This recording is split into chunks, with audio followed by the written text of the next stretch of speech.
Okay, good morning, everybody. I will continue today a bit with the introduction to scanning transmission electron microscopy that we started the other day. So, in last Tuesday, we talked a bit about how the microscope works, which are the versions we have, which kind of microscopy imaging modes we have, STEM modes we have.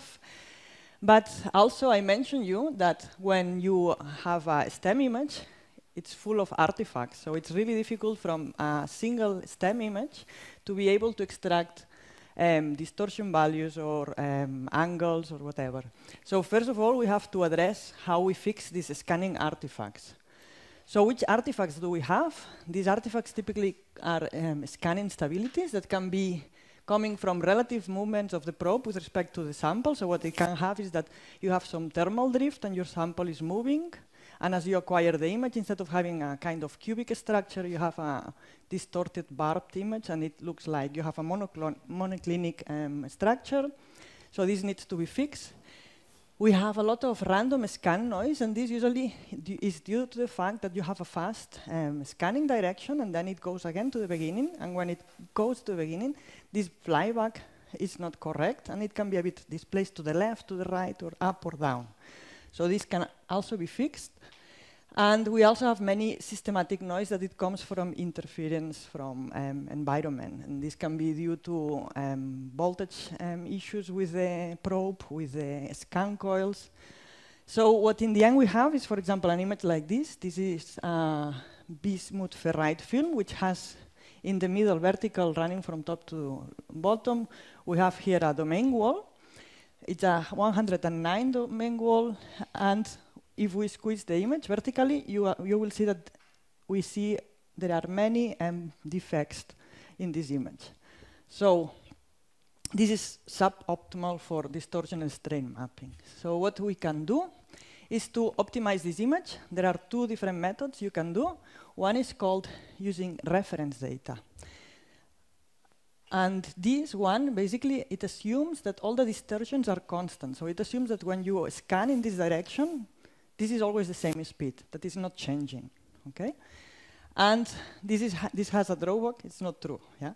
So what you have here, for example, is now a shear image of, a shear strain image of this map of this image. And you can see that there are many distortions appearing as horizontal lines, and vertically we see the domain wall that has steps. So what it's done, it's you take an image as a reference, an area as a reference, like the one here, and you assume that here you should not have any distortion in your sample. So you have to know a bit your sample, and now you correct for this. Now you can see much better the domain wall running vertically, also the steps, but there are some scan distortion artifacts, because of course the speed at this position was different from here, so you still have areas that are more yellow or more blue, indicating that you still have scan distortions here. So what can we do further? It would be to use what is called frame averaging. So you take several images at very fast speeds, and then you take them all, you average them. There are a lot of different methods to average this image. Usually you have rigid, and then something called non-rigid, but there are many different ways to fix for the problems in these images. Now, here I give you an example of how does a single image look like. This is a single image obtained with 20 microseconds dwell time. So it's rather slow. And you have to start with, if I make an enlargement of these areas, you see that each atom has some lines. This we call flags. And this is an artifact from the fast direction of our scan. Plus, when we do strain maps of these images, we see that in these three maps, these are the strain maps along the vertical, the shear strain map, and rotation map, we can see that there are these lines also. And these are called the skips. These are artifacts that happen when the probe goes from the upper line to the lower line. So this is along the slow direction of your scan direction. In this one, you don't see artifacts, because this is basically the main direction of the strain that we measure is parallel to the scan direction, so you will not see artifacts. So in the next slide, what we have is 20 images. Now this image has been acquired with 1 microsecond, so the time we use is more or less the same. But now we have averaged the images. The skips have mostly disappeared, or they have disappeared. The flags, sorry. And the skips are gone now. So you can see now how the image have very much improved. Yeah? So now when we have an image of this style, it makes sense to analyze the strain in this image, strain maps, and also to obtain also some data about the lattice parameters and angles. Now we can start work. So strain mapping techniques, you can also follow 2 different methodologies. One is using Fourier space methodologies, and the other one is using real space methodologies. So this is the technique that is mostly used for Fourier space. Is called geometrical phase analysis. What you do is you take the image that we had here, and we make a Fourier transform of this image. Then we take one of these bracket spots in the Fourier image. We put a mask. The diameter of this mask is going to give us the resolution of our strain map. So the smaller the maps, the less resolution. The larger the maps, better resolution in our strain maps. And then what we do is an inverse Fourier transform. Then we get a complex image, and the face of this complex image is going to have information about the displacements along this direction. If we do this with 2 non-collinear directions, then we can calculate the strain tensors, as is shown here, the displacements derivated along the direction we're interested to analyze in our strain map. In this case, you see that there are 2 dislocations. There are edge dislocations, and you can observe them in the X along the horizontal, along the vertical in this one, shear strain, and the rotation also. Okay? So this is for Fourier space methodologies. Now we have real space methodologies. These have been also used a lot, both in high-resolution TM and high-resolution STEM. And in this case, what you do is you look for the peaks in the atomic columns, the peaks in your image. You fit them, usually using 2D Gaussians. And afterwards, you fit a reference grid. Yeah? And usually, you fit this reference grid in an area that you know it's undistorted. And then, when you have all the grid in your image, the difference between your atoms and the nodes of this grid are going to give you the strain maps. Okay? The problem of this is, of course, if you have a dislocation, suddenly you have one column, one lattice plane that disappears and it completely fails. So what people have done then is to use what is called peak per analysis. So you have, you put a grid along 2 vectors, and then what you find is the distances, the smallest distance between atomic columns in pairs. And this is perfect when you have dislocation. So in this case, there is an image with 3 dislocations that are shown here, and it doesn't fail at the dislocations. It might fail if in the dislocation you have a lot of strain and then the column is a bit inclined. And in that case, you don't have a good atomic column, and then it fails. Or if you have grain boundaries, it also fails. So in that case, when you have a lot of strain and the columns are not well defined, the atomic columns, you have to use the Fourier space methods. Okay? So now we have also our nice images, and we can start doing polarization mapping also. Here I introduce you with we have already seen many polarization maps in the previous talks. This is a polarization map from a pseudo-cubic perovskite with formula AB03. In this case, we have a 180 domain wall in a PCT film. This film was switched using piezo force microscopy, and we did a FIB lamella across the domain wall, and they wanted to see how is this domain wall. So we succeeded to find the domain wall, to cut the FIB lamella, and we see it here. And you see this is now the HIDF image, and I also put some enlargement of the annular bright field image, because in this case now we see the oxygen atoms also. So we already see that in this case the displacement of the B cation with respect to the A cations is down, and in the other side of the domain wall is up.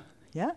What we measure is exactly this, the displacement of the B cation with respect to the center of the A cations, given by the A cations. Now, this is basically the relative displacements between the A and the B sublattice, cation sublattices. Now, typically, the polarization is given by the displacement of the anions with respect to the cations. But the anions only recently have started to be visible in annular bright field images on IDCP. But it's much, much easier to do this with the cations. And then we know that when the oxygen octahedra moves, the B cation moves with it along with the oxygen octahedra, so we make this approximation. Okay? But this could also be done with annular bright field, measuring the oxygens. So here, what we typically plot, not always, but it depends on the article, but what it's plot is the opposite of the displacement. So we are plotting not the displacement towards the up left side, but we plot the polarization that is taking opposite to the displacement. Okay? And here we see that in this domain wall, there was a missing Ising-Nil, mixed Ising-Nil movement of the polarization vectors. Now, 2 days ago, I told you about these calcium doped films. This is 15% calcium doped, and I told you that spontaneously the calcium organizes in layers, giving some layers, single layers that have a lot of oxygen vacancies. But that we saw that at some areas by DPC, I show you that we had these donuts, colored donuts, and they showed more polarization where there was less calcium, and it was quenched when there was more calcium.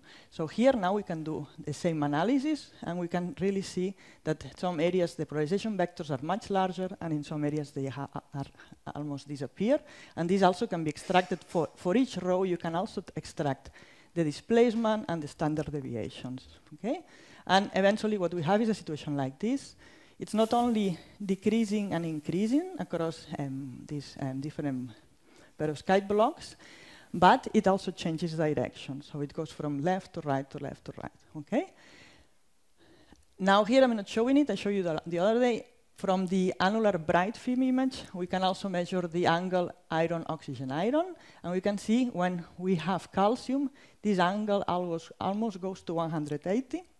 When we don't have calcium, this is, has an angle that is about 160 degrees. Okay, so this might also have implications in the magnetic properties of the material. Now, this is the comparison now of this small area here, where we see that indeed, where we see these larger vectors, we had a larger disproportionation of colors in the DPC STEM images. So this is an indirect way of checking the polarization in our materials. This would be directly, we are seeing the projected electric field, and it nicely matches.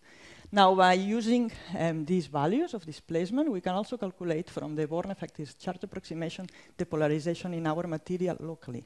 So we can see in the calcium regions, we have a polarization of 8 microcoulomb per square centimeter, which I mean, it's not polar, although Beatrice showed 2, and it's polar, and in Hafnia.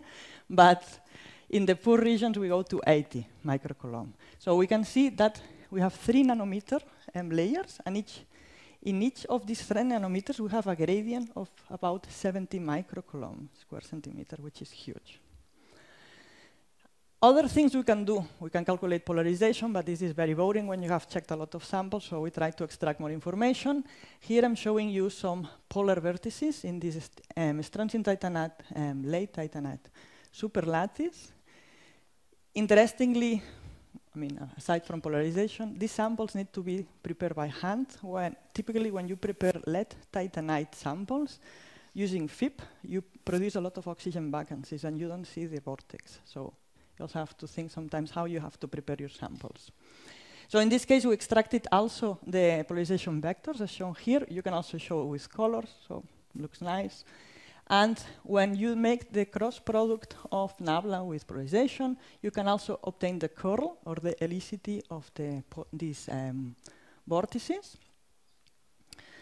Another thing we can do, I think Morgan already told you about hexagonal manganites, yes? But in any case, these materials have manganite in 5 coordinated with oxygen in trigonal bipyramids, and they alternate along the long direction, the z direction, with layers of yttrium. In the ferroelectric phase, these yttrium layers are forming a kind of sinusoidal shape, which can be fitted using this function, where Q is the amplitude, Q, capital Q, small q, would be the vector wave that is describing this trimerization. Then U is the position of the yttrium atom, and here we have the phase of the function. So we have 6 possible phases, depending how these bipyramids tilt towards the center axis. And these are the phases shown here. So we have 2 yttrium atoms of this, down, down, up, up, and depending if you have 2 up or 2 down, this is going to give you the polarization. So this is polarization pointing down, up, okay? So now here we have the phases plotted by color. So we have a situation where it's up, down, down. Here we have up, down, up, so you can see this. What you can do next is calculate directly the polarization, because we have the Q value and the amplitude and the phase, and then we can obtain polarization plots, like in this case. And we see in this area the polarization points down, then up, down, and up. So we have areas like here that you have tail-to-tail polarization, and we have other areas that you have head-to-head polarization, because the walls are not straight, they are curved. And by derivating the differentiating the polarization, what you can get now is also charge density maps. So now we can see in this area that this is blue, so they have a negative charge, and in some areas where you had head-to-head, you have positive charges. Okay? Now this is about imaging. We can really extract a lot of information. We can extract tilt of octahedra if you have the oxygen positions. But sometimes this is not enough. We need to do a bit further with compositions. And as I told you, in the beginning, the microscope was developed only for imaging, but over the last years, and from beginning of 2010, a lot of techniques became available to see the composition, the bonding state, the oxidation state of the materials, even at atomic resolution.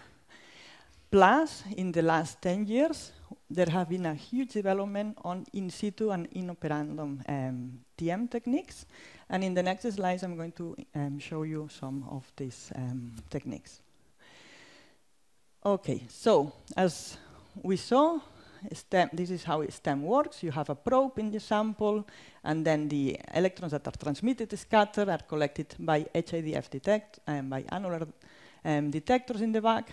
Now, if we remove the bright field detector here, okay, then the electrons in elastic electrons, scattered electrons, can be brought to a spectrometer, okay? And then we can do what it's called an electron energy loss spectroscopy. At the same time, on the top of the sample, we can have energy dispersive X-ray detectors. And the nice thing is, like, since our probe is below 1 angstrom, sorry, it's about half an angstrom typically in the best microscopes, we can get information on the atomic column level or on single atoms, okay? And as we raster our beam, we can get information of 1 point, we can get information on lines, or we can get information on frames, and then we can have even images, okay? So if we start with EDX, as we already quickly introduced 2 days ago, what we are interested in are in these electrons that hit an electron from our atom. This gets ejected, and then it leaves the sample in an excited state. So when it de-excites the sample, it emits an X-ray. Now, what's the special resolution of this technique? This depends. So if you would have an SEM microscope, a scanning electron microscope, typically you check bulk samples, and then you have a situation where you excite all this volume. So the spatial resolution depends on the volume you have excited. Now in TM, the samples are much thinner, usually below 100 nanometers. For EDX, you can go even higher, 200 nanometers, then you excite more volume in principle. But the spatial resolution is determined by the probe, typically. So we can get very nice images. Now, the EDX spectrum consists mostly of 2 parts. One part is what is called Bremsstrahlung, and then what we are interested in is this inner shell ionization. And Bremsstrahlung occurs when the incident electrons get close to the core and they get deflected. And also Bremsstrahlung indeed stands in German for like breaking, so it breaks a bit the electron, and then some energy is released. So, and then X-ray photons are released, and these X-ray photons have energies that go from 0 up to the energy of the incident electron beam. And this gives a continuous X-ray radiation that is shown here. We don't like this. We always have to subtract it. Yeah? But also what happens is if you have an ejection of this electron, and then this electron is filled by a electron in a higher shell in your atom, it emits X-rays, characteristic X-rays, and these are the ones we're interested in. Yes? So this is shown here. We have our incoming electron, hits here an electron from the K band, which is ejected, and then some other electron from the L band fills it. So how we call these X-rays is with the name of this band, where it's ejected, it's a K, and then it falls an electron from the higher band, and then it's going to be an alpha. If it would be ejected from a higher band, it would be a beta. So here we have a K alpha X-ray emission. Okay? So this is all the possible transitions that you can have. Not all of them can be seen by X-ray, but a lot of them. So it's pretty good. How it works in the microscope. Typically, in the modern microscopes, you have more than one detector, so you can have a higher collection of the X-rays. And these detectors are silicon drift detectors. So what happens is you come here with your X-ray, you hit your silicon crystal, you generate electron and holes, and then there are these drift rings here, these electrodes that bring the electrons to the anode in the center. This anode is extremely small, so then this reduces a lot the noise of the signal. And thanks to this, we don't need to cool it with liquid nitrogen, but it's cooled with Peltier cooling. Yeah.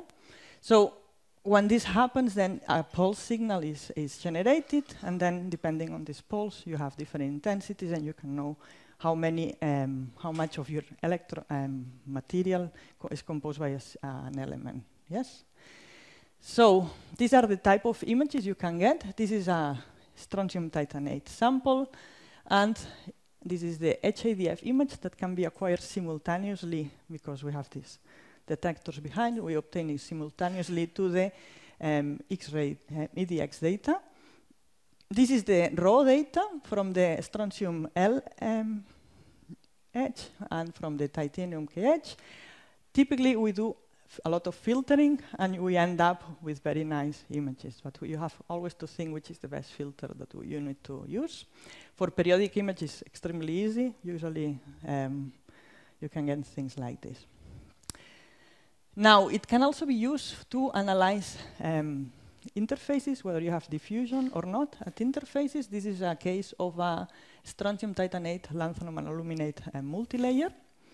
Now, you can extract afterwards, you can integrate from an area of your spectrum image, and you can also extract the different peaks in your image. In this case, you can see that this Bremsstrahlung is really small because the samples are very thin. So this is much worse for SEM EDX. Yeah? We can also analyze the presence of dopant atoms. Here, calling it dopant is a bit too much, because indeed what we wanted to see is where it falls at 25% iron in the B position. So. But in any case, here what we can see is this Auribelius structure where we have 4 perovskite blocks alternating with bismuth 2, oxygen 2 layers. And we wanted to know where does this iron falls, because depends where it falls, in which of these different perovskite layers it is, then the properties of the materials change and can change the ferroelectricity. And we saw that if you see that the substrate would be in this position, and then this is the growth direction, that in this case, the bismuth peaks on the top layer. Okay? We can also use EDX to do real space crystallography. This is a sample from Marta D, and she wanted to see whether in this lanthanum nickel manganite oxygen film, whether the manganese and the nickel were really in a rock salt. They were ordered in rock salt fashion, and you can see, since nickel and manganese are very close in the periodic table, we don't see great differences in the Z contrast. So the way to go was to do EDX, and now we acquire the full EDX map, so we have all the elements there, and then we can extract the elemental composition, elemental maps for the different compositions. The substrate was strontium titanate. As you can see, strontium titanate is nicely resolved. The lanthanum is everywhere, and manganese and nickel indeed are organized in a rock salt fashion, and you can also make the RGB maps. Further, we can check also which is the interface. So if you have been hearing these days, it's very important, the strontium titanate layer ends with a titanium oxide. That's exactly what we see here. We see strontium, and in top there is titanium layer. Next, we have a lanthanum oxide layer, and then it comes the manganese and the nickel. Nicely, we can see also some defects. While here the manganese and the nickel are nicely organized, at the interface we can see that there is some intermixing. Okay. So with this, I will already move to the electron energy loss spectroscopy. Again, we are using inelastic electrons, and what we want to see is that the incident electrons, when they hit some electron in our atom, in our shells, these lose energy, and this is the energy we have transferred to this electron, and that has moved to a higher, an empty state above the Fermi level. Yes. So that's what we see. We can excite typically inner shell electrons. We can also excite outer shell electrons. And basically here in this ILS spectrum, we can see that there is a region of, this spectrum, what it is the scatter intensities, okay, with respect to the energy that the incident electron has lost. So there is a part where this incident electron has lost very little energy, and there is a part where it has lost a lot of energy. So the first part is called low loss region, and the other part is called low loss region, core loss region. So these are the two different areas that you can investigate. And first of all, we have here zero loss peaks. These are the electrons that have not lost energy at all. Then we have an area of valence losses. So you have excitations of single valence electrons to the conduction band. Next, we can also study bulk plasmon in these materials. And these are collective excitations of electrons that are loosely bound to the sample. In this area already, we start having core loss edges, but this is a low energy core loss. So in this case, it's iron oxide. It's an hematite sample, and we already observe an iron M edge. We have this background that needs to be subtracted in order to analyze the core loss edges that come in the core loss region. And this has a power law decaying function. And then come the core losses due to excitation of the core electrons. And finally, for transitional metals, we have what is called white lines. So usually we have two different lines. Okay? So the first region of the spectrum goes up to 50 electron volts. It's studied by what is called valence ILS, and we call it BILS. And you can get information about the band structure, optical properties, the electron function, and plasmons. The second part is the part that we study by what we call ILS, but it's core loss ILS.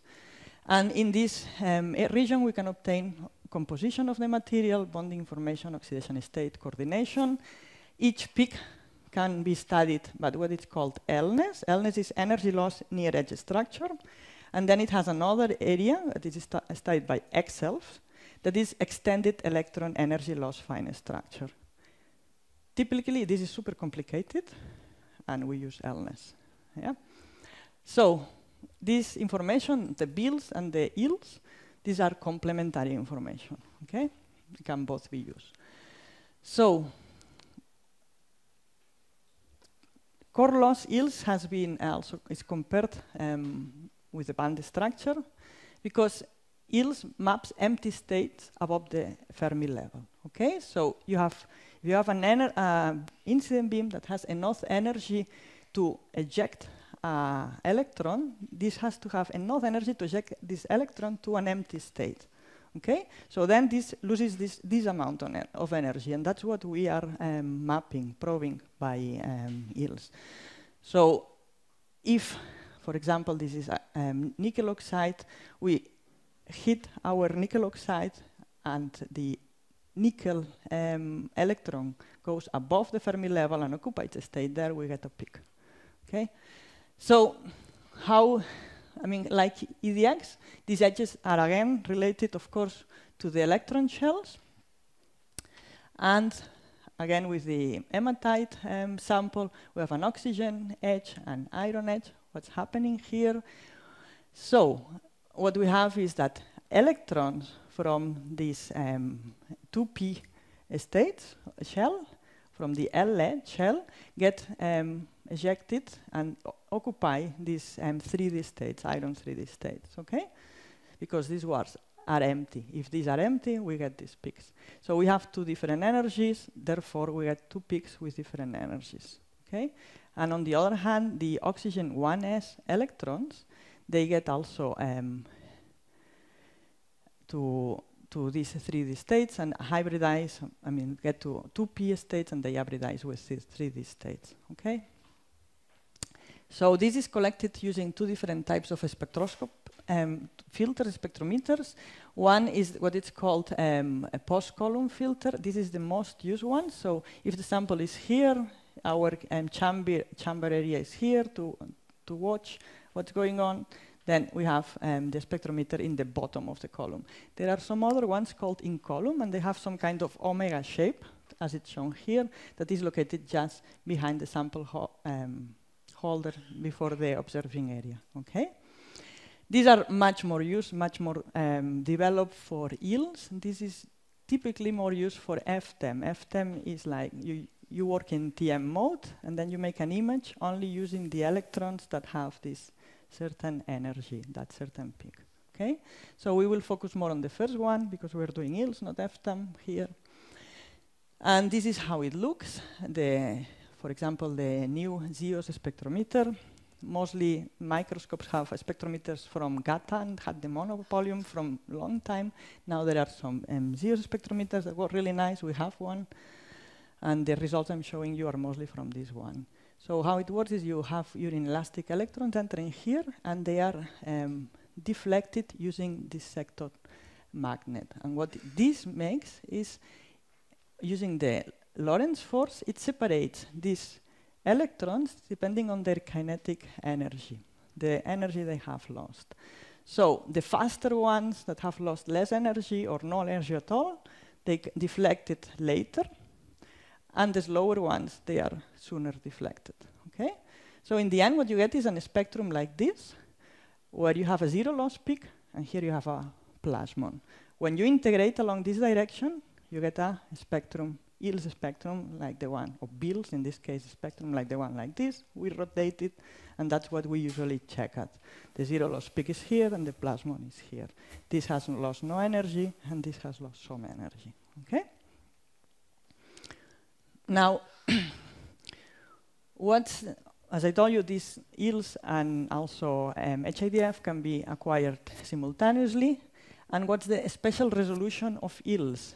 There are two things we have to take into account. The primary limits are the size of the electron probe. The thinner the electron probe, the better. Yeah. There is also a physical limit, and it's the localization of the excitation process. All the electrons that have lost less energy are more delocalized, are going to give you more delocalized signals. So we are talking about phonon excitations, valence electron excitation, and plasmon excitations. Okay? Core electron excitation are more localized, but it might depend also on the edge we used. I'll show you later this. Okay? The energy resolution, on the other hand, is really important because it's going to help us define the finest structure of our ILS spectrum. That is very important when we want to study coordination, for example. And it's also going to give us, define us the background that we have behind the zero loss peak. So depending which source, electron source we use, we might have different energy resolution. So field emission gun microscopes have a worse energy resolution, can go from 0.5 to 1 electron volt is the normal one. Then if you use cold field emission guns, we have resolutions of 0.3 electron volts. This is always measured in the full width at half maximum of the zero loss peak. And the best is when you have monochromated microscopes, so this has a monochromated in the gun, and this can reach values of about 0.1 electron volt, and there are some STEM-dedicated microscopes from Neon that can even go much lower, and they are capable of observing then all these signals here, phonon excitations and valence electron excitations, because these ones occur at really low energies. So they occur in some position like this. So if I have this better energy resolution, I'm going to be able to resolve some of these excitations. If I have this case here, I will not be able. Okay, so you have to think which kind of energy resolution you have, depending on what you want to resolve. There are many things that affect the energy resolution aside from the dispersion of the electron gun, and this can be, this is the electron gun, can be also a spectrometer aberrations. In the spectrometer we also have some octupole and quadrupole lenses to fix these aberrations. They can be also high tension instabilities, environmental, so anything can make your energy resolution worse. So now I'm going to show you a few examples of BILs and core ILs. So a couple of ILs is, for example, to determine band gap of quantum dots. In this case, these are quantum dots of cadmium selenide. So if many of the techniques used give an average of the valence band, but this is, if the sample is monodispersed, it's fantastic, but if it's not, you need to have more information. And in this case, we have an HIDF image of these quantum dots, and you can see that it's not monodispersed. They are put, you have to think now also, when you do these measurements, you have to select the support. In this case, it's silicon nitride, because the band gap of the silicon nitride is 4.5 electron volts, yes? If it's before, you're not going to be able to see the valence, the band gap of these materials, which in bulk, in this case, is 175, okay? So what is done here, these are now with the zero loss subtracted. You can see that when the samples are larger, bulk, this is 175, the valence band, and as band gap, sorry, and as it gets smaller, the particle, the band gap shifts to higher energies, as is shown also here. Okay, so this is one of the measurements you can make.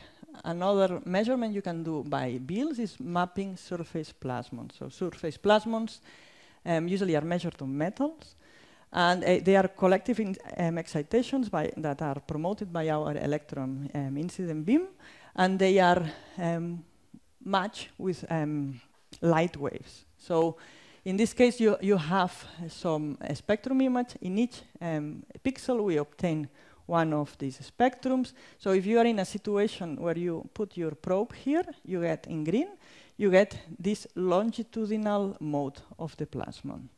Instead, if you are in the red position, then you get a peak at higher energies. It's a transmer mode. If you are at a situation that you are here, a bit in between two, you have a mix of both. What you can do now is to make an image just taking the longitudinal mode and the transfer mode, and that's shown here. And that's what you get. This is the mode at these energies, the longitudinal one and the transverse one. You can see it's localized here at these other energies. And of course, again, RGB map looks very nice. So that's about BILs. Now, when we go to core loss ILs or ILs, You can also do a spectroscopy of single atoms. And this is, I think, the first article where they were able to see dopant atoms by yields. This one's a work by Maria Varela when she was at Oak Ridge. And what they did is they doped calcium titanate with lanthanum. And in this case, lanthanum is much heavier, and they could see that some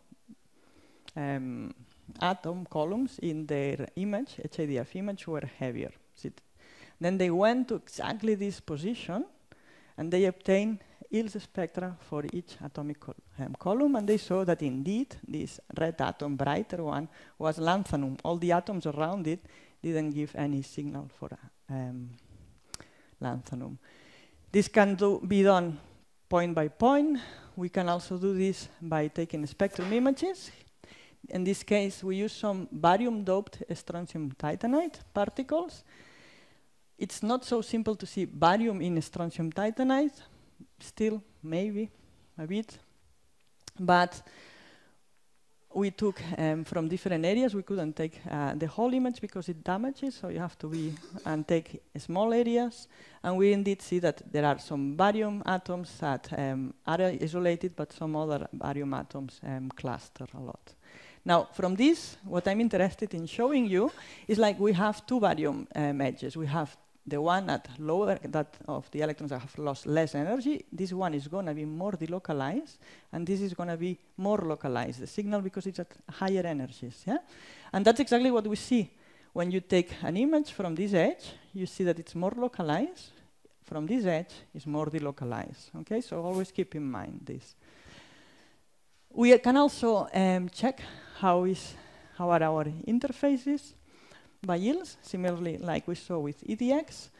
And in this case, we had some samples from Ramamurthy Ramesh. He gave us some samples that they had strontium titanate.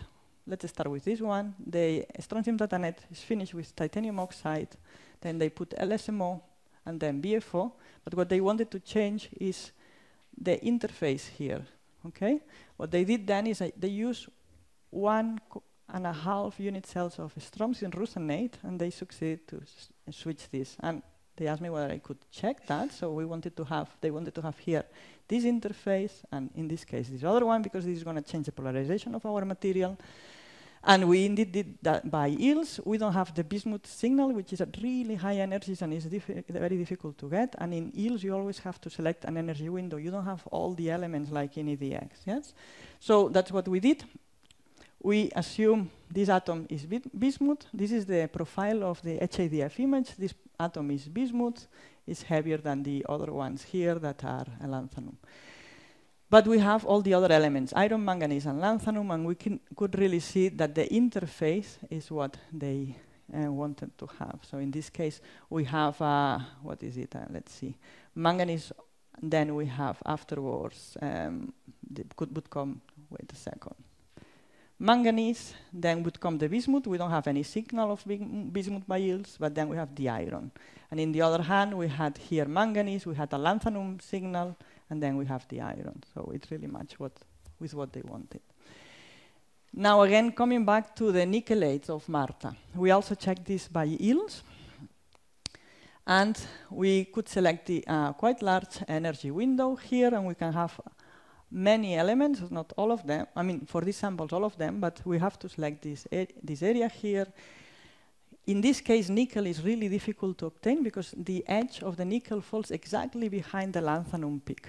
So you can see that this nickel map is kind of ugly, but still it matches because it occupies the positions that manganese is not there. We also see here, you see, that there is a intermixing at the interface. There is not this rock salt ordering at the interface. Yes.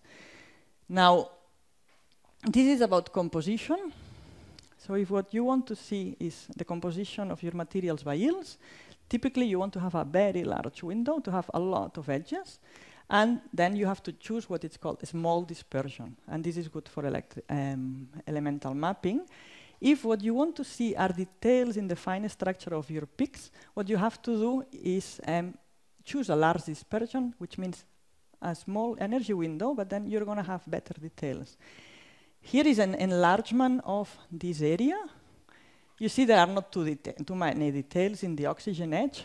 This is from, you can take an area from the substrate, and then you see there is only oxygen. If you take an average of these yields from an integration from the film, you also see the manganese, which is not in the substrate. But there is not a lot of nice information. Okay, so you have to think this also, what we want to do. So now, if we select a good dispersion to have nice information in our spectra, we can go beyond elemental maps, okay? And there are two things we can do. For example, in this example of nickel oxide, we can see how the white lines change, okay? And this is, typically there are two changes you can observe. One is the relative intensity between the L3 and the L2 lines. You can see that for the nickel oxide, this is about 3, the ratio, and for the metallic nickel is 1.5. So this is going to help us to analyze the oxidation state of our materials, but there are typically also shifts in the position of the peaks that can also be used to analyze the oxidation state of our materials. Besides, we can also find how are our atom bonds. So here is an example of graphite and diamond. You can see that the carbon edge looks very different, especially because the graphite has this pi star peak that is due to the antibonding p orbital of the sp2 hybridization. Okay, so let's check some oxides. This is an example of monoclinic bismuth vanadide. And this material has a layer structure, as you can see here, where you have vanadium coordinated with 4 oxygens and bismuth surrounded by 8 oxygens in this fashion. And what we did is we bought some commercial sample and we did yields on the edge of the particles and in the center of the particles, right? And we saw that when we are in the what we call bulk, we have this black spectrum. If we want towards the edge, this red spectrum is shifted to lower energies, and the ratio is also changing. Okay, so this is telling us, this shift and this ratio change, that there is oxygen deficiency at the surface. Okay, and what you do typically is you take reference. If you want to quantify how much is this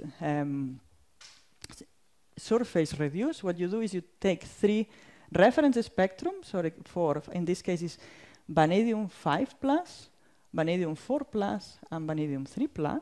Now if I compare my bulk sample, which is also 5+, the position of the peak is at the same as the reference of 5+ vanadium. At the edge, we see that the peak has shifted in a situation between the value vanadium 3+ and 4+. What we can do now is by using this energy shift, we make a linear regression and we can obtain the oxidation state at the edge, that we could calculate to be 3,8+. Okay? We did also with the nickelite samples, and we wanted to see what happened in the interface because we saw that there was some disordering, and we suspected that also there would be some reduction there. Yeah. In this case, these are the elemental maps. We also see the disorder here, and what we did is yields at different positions at each layer, at each manganese. This manganese and nickel layer, and we acquire the oxygen map, the oxygen spectrum and the manganese spectrum, and we can see in the manganese at the center of the film. It has a certain position, the peak, and as we go to the surface, it shifts to lower energies, and also in the interface, shifts to lower energies. This is also seen as the pre-peak of the oxygen, that it disappears when the shift in the manganese at lower. We have this peak also getting smaller, this pre-peak. We also use 2 different reference spectrum with manganese 4+ here and 3+ are marked. In this case, what we plotted is not the shift, which is not so sensitive, but we plotted the ratio between L3 and L2. Okay? And then we really saw that at the surface, it was very strongly reduced, and also at the interface. So these are the 2 ways that you could measure oxidation states in oxides. Yeah? And this is the values that we obtain thanks to the reference spectrum. So as I told you, you can also find information of the coordination state in the first part of the peak in the L-ness area. And here we studied in 2009, 12, what happens when you grow a bismuth ferrite layer, thin layer, on top of lanthanum aluminate. Typically then the film is strained, it's compressed, it's very much compressed. If you have very thin films, then you have what it's called the tetragonal phase. It has a monoclinic dispersion, but it was called tetragonal phase. And when you grow the films thicker, they make a phase separation. You can see here there are some fringes with different contrast, and these are two different phases. Yeah? When we make an image of this area, you can see that in this area in the center, there is elongation of the out-of-plane direction, and there is a compression also of the in-plane parameter. And this is what it's called the tetragonal phase, the C over A, so the out-of-plane over in-plane ratio is about 1.3. For the rhombohedral phase, this is about 1. So what's happening is that it's so elongated that there is also a displacement. So the iron is not coordinated octahedral, but there is a non-bonding area here, and so you have the iron in a square pyramid. Okay, this is also seen by yields. Okay, so if now I take yields from these 4 different regions, so red is rhombohedral, black is tetrahedral. Okay, so you can see that the iron edges are you have the L3 and L2 due to the crystal orbit splitting of the two states of the 2p electrons. Now, besides, in the rhombohedral, you see also further shoulder in both peaks. This is done to, this is the two T2G and the EG orbitals due to the octahedral coordination. These shoulders have disappeared in the tetragonal phase. They are not in octahedral coordination anymore, the oxygens. Okay? So, in this case, there was no shift of the peaks, there was no change in the L3 to L2 ratio, and the changes are really due to different coordination geometries of the iron atoms. Okay? So, let's show also what are the differences of yields, EDX, when it's best to take one or the other. Here it shows you an example of, what was this? Was a dielectric. So it was a gallium nitride device, and it had dielectric and metallic layers. So these are laser. We work often with laser enterprises. They want to see why their lasers emit in different colors than what they expect, and they can see this by composition analysis and by the thickness of the different layers. And sometimes the lasers fail, and this means that the layers, these dielectric and metallic layers, have some failure and defects. So they are very interesting also in light elements. By EDX, we have these results, and you can see that, sorry, by yields, we have these results, and you can see that the nitrogen and the oxygen and palladium, so it's all very nice defined, especially the light elements. While in EDX, by using similar conditions, this is not nicely resolved. So if you want to see light elements, go for yields. Okay? So if I make a summary now, yields has an energy range that allows only to measure a certain amount of elements. So if you want to see a lot of elements, go for EDX. Okay? Yields is highly sensitive for light elements, which is not the case for EDX. Heavy elements are very difficult by yields. They are at very high energies, usually the edges, and we cannot reach there, or we can reach and there is not enough signal, there is too much background. So heavy elements for EDX is not a problem. For yields, you need to have extremely nice thin samples. Okay? By EDX, if your samples are thick, it's much easier because you get more signal. And by yields, you can have additional information on bonding states, oxidation, which is not possible by EDX. EDX is only compositional. for quantification, yields is a disaster because it's going to depend a lot on the shape of your edge, which depends a lot on the coordination. So it's not really ideal for quantification. So if you want to quantify this, go for EDX because there are many tools available and it's really easy. Okay, so these are guidelines of how when to use. Yes.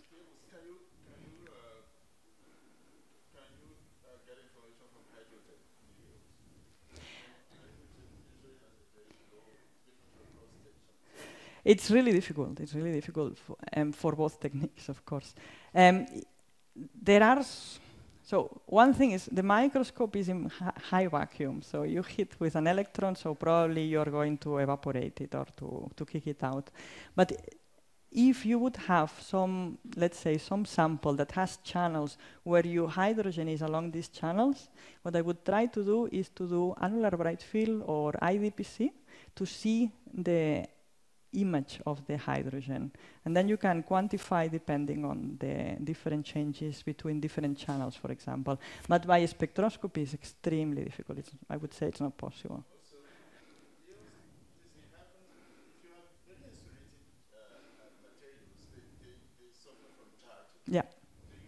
I mean, in yields and EDX and imaging. So if you have very insulating materials your sample is very insulating, when you put the beam, it tends to move, and then it's impossible to have good high resolution. So typically, when we have this problem, we immediately remove the sample from the microscope.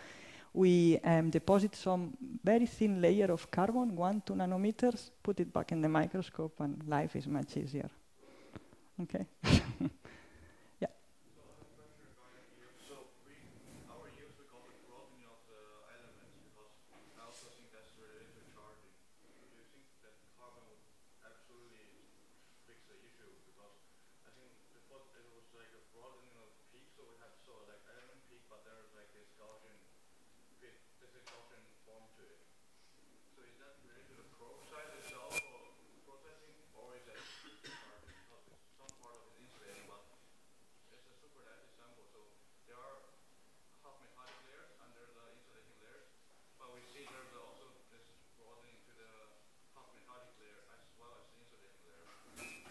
Okay, I haven't heard about this. So typically you have a broadening of your peak is because you have some issues with the alignment of the spectrometer and the energy of your, the incident beam. I mean, you have a bad energy resolution, but if this changes from one to another layer, you say, yes, maybe it's due also to some change in the bond, in the coordination.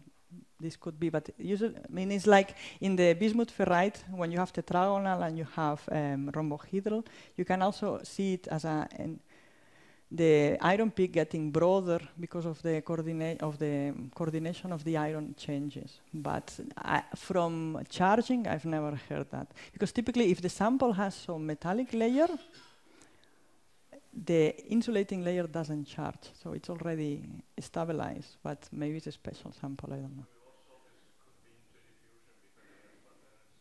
Yeah. Okay. Maybe we can discuss this later if you have the data. Okay. So with this, I finish with the spectroscopy part, and I'd like to show you briefly some results of in situ and operando experiments. And this has become available so there were some furnaces, some possibilities of heating samples or cooling them down, but typically this was giving a lot of drift. You could not do things at high resolution. This has become possible thanks to the development of these microelectromechanical systems. So these are chips. And these allow to provide a stimuli like heating, electrical biasing, mechanical force, and you can also now investigate samples in vacuum, in gas, in liquid, and these MEMS allow very simplified sample preparation. The stimuli are really reliable. You can control very well what you're doing, and you have a large range of stimuli, very fast. You can go to femtoseconds to increase the temperature 1,000 degrees, decrease it very fast also. It's typically very stable and settles up very fast. So if you have made one really large change or let's say 1,000 degrees, you wait 1-2 minutes and the thing is stabilized. Well, previous systems would never stabilize, okay? And of course, we have microscopes which allow atomic resolution and cameras that are really fast nowadays, so we can follow the things in situ very nicely, and atomic resolution. So I'm going to show you just three examples, maybe only two, depending on the time. So first, I'm showing you some examples of utilizing this heating holder. So this is the chip that is located in this holder, and you can see here some electrodes in the chip that these electrodes allow to pass a current and then hit the sample. And this heating is very uniform across this chip. So the chip is made of silicon. It has a hole here. Here they put a membrane, and this membrane usually have 9 holes. You can cut some of the holes and prepare a FIB lamella on top, like in this case, and thin it to electron transparent. This is silicon nitride, this membrane, and here you have the gold contacts, okay? So when you check this at high resolution, you can see this is now this hexagonal yttrium manganite, hexagonal manganite that is grown on yttrium sterilized zirconia, and we have some platinum we have put with the FIB to prepare the sample and protect the film, don't damage when we cut it, yes? And you can get atomic resolution. And in this experiment, what we wanted to see is the phase transition between ferroelectric to paraelectric for these hexagonal manganites. And you can see below the Curie temperature, we have this ondulation I talk about. When we go above Curie temperature, the ondulation disappears and it's flat. We also saw that this is also starting at the interface with the substrate, and it initiates in the interface, and typically the paraelectric phase grows. Not all in once, but from the bottom to top. And we can also do yields now at the same time. And this is the yields oxygen K spectrum from the ferroelectric and from the paraelectric phase. And we can see that this peak here is much larger than this one. Yeah?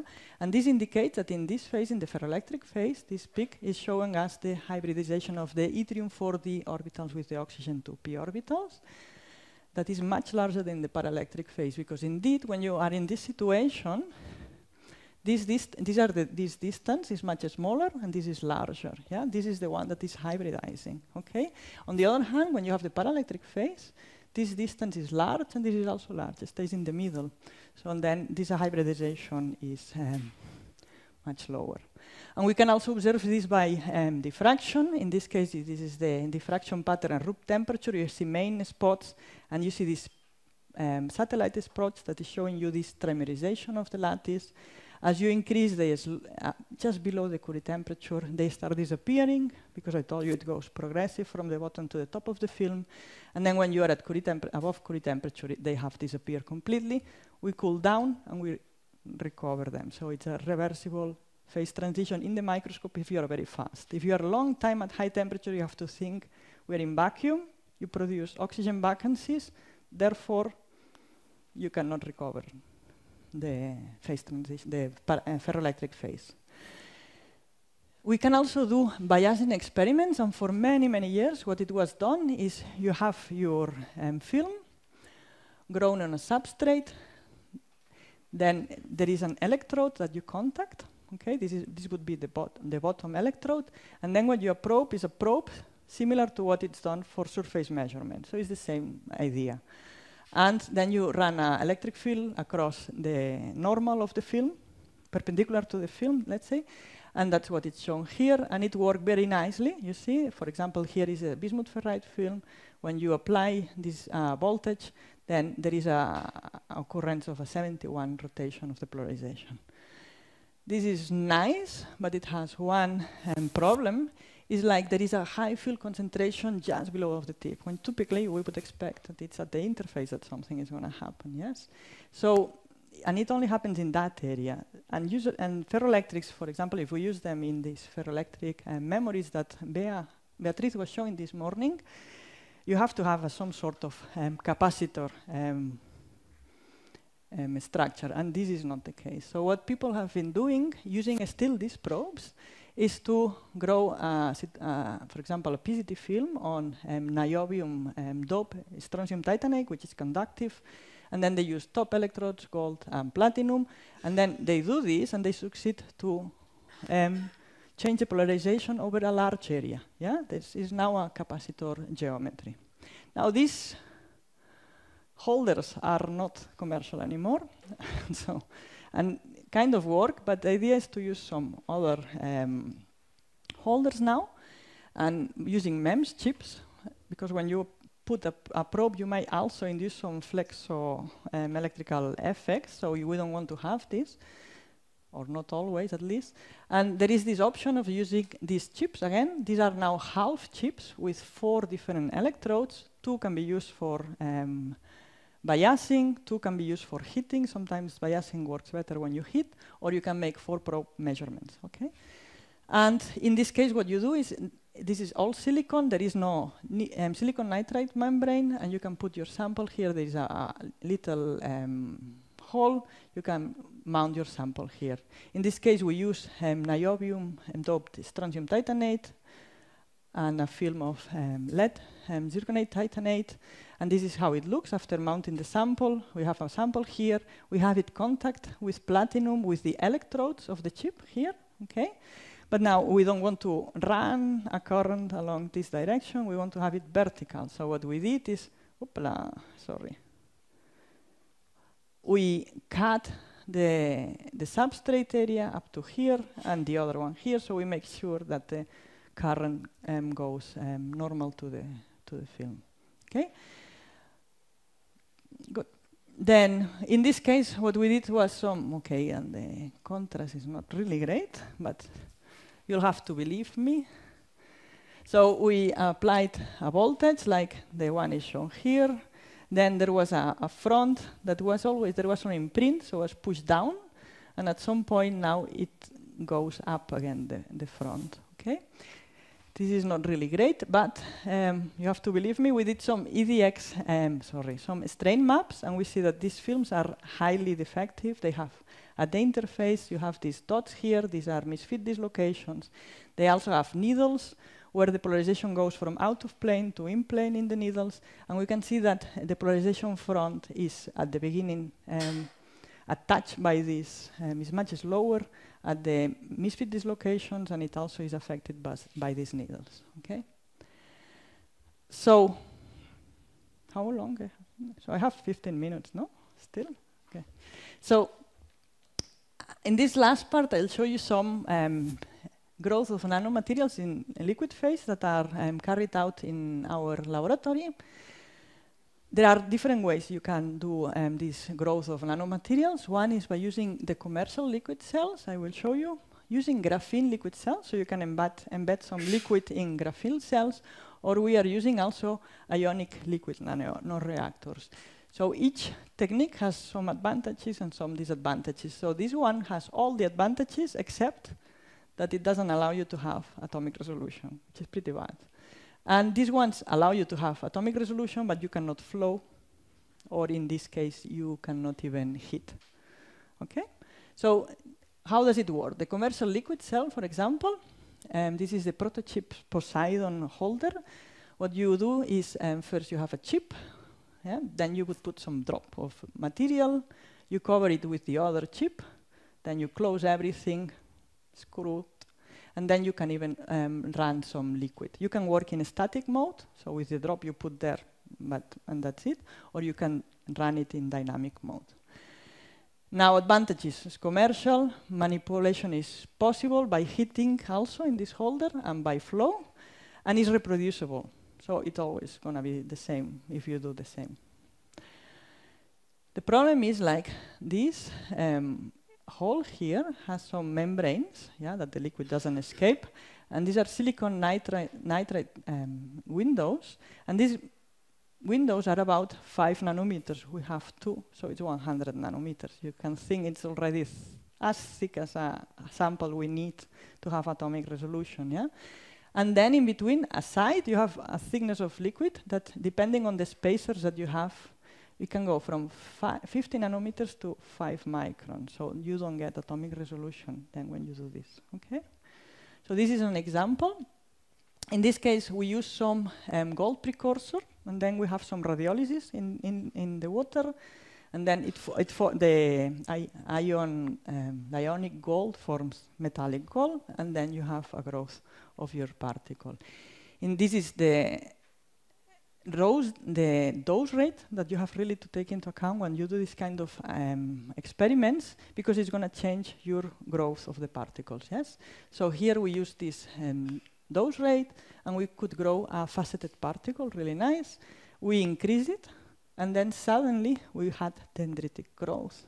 We can analyze the area of this and plot it versus time, and then we can see that we have a reaction-limited growth regime where the radiolysis was not so large, and the metal ions could arrive and grow slowly around our particle, or when we increase the dose, then radiolysis was huge and these things were growing really fast, as shown here, forming these dendrites.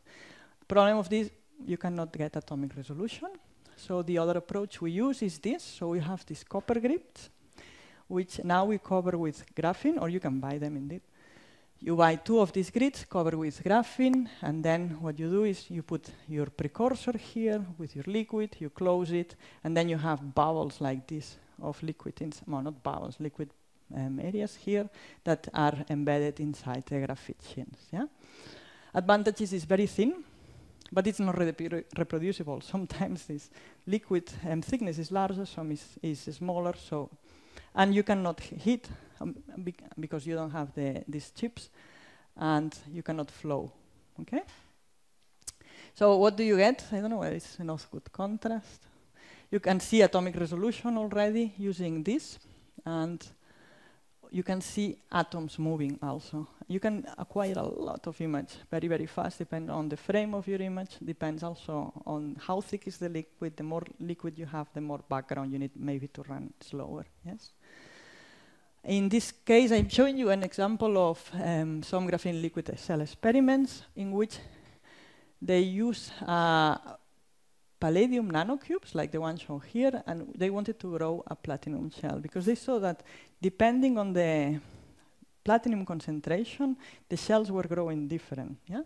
So they used a very low concentration of platinum here, and they could see that the growth was by monomer. So you were adding slowly, and then you had very nice shells, okay, like shown here. Now, if this works, if you have a huge platinum concentration, what happens is that they don't go to the palladium slowly, but they form first particles, and these particles orient and then approach the cube, and then they start moving until they have correct orientation with respect to the cube, and eventually what they get is a shell that has a lot of protuberances. Okay? So this could be solved by using these in situ experiments. And last option is using these ionic liquid nanoreactors. So ionic liquids are liquids that you can put in the microscope and they don't evaporate. Okay? And we can use now the MEMS chips, and how it's done is using the same chip I showed you before for heating.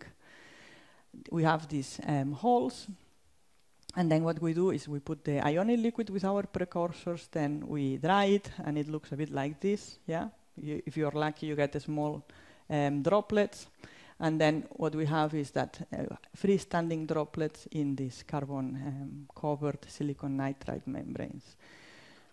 Again, advantages: freestanding, atomic resolution. You can use heating now, not in the previous one. Limitation is again not really reproducible. Plus, you are limited by the chemistry of these ionic liquids. Okay. And this is an experiment again where gold nanoparticles were grown using this gold precursor. This is the ionic liquid, and what we saw is that in these droplets you had 2 different sizes: the larger particles and the smaller ones. And from the smaller particles, what we see, for example, is that they grow. The smaller particles give the atoms to the larger ones, and they are consumed by what it's called Oswald ripening, and also they attract atoms that are in the liquid, and they also grow. The larger atoms, what they grow is again with monomer attachment. So you can take movies, how is this happening for particles larger than 5 nanometer, And in the end, you can analyze these movies. You can see where, in which facets this has grown more. And that's pretty much what you can do with this kind of materials. So as a summary, they are complementary, these materials, these techniques, and these two allow atomic resolution. These two have much more possibilities of external stimuli. Okay. So finally, I will summarize. We have, I have shown you that the STEM images have scanning artifacts, and then there are two different ways you can fix them, is by using reference data or frame averaging.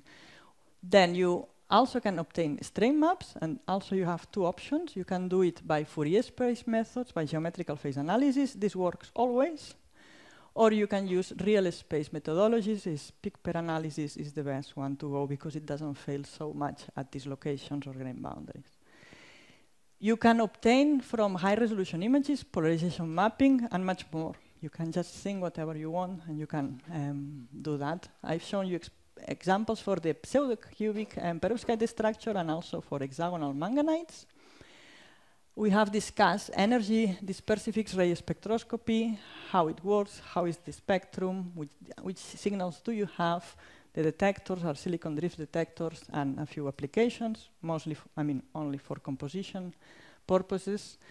And then we have also discussed electron energy low spectroscopy.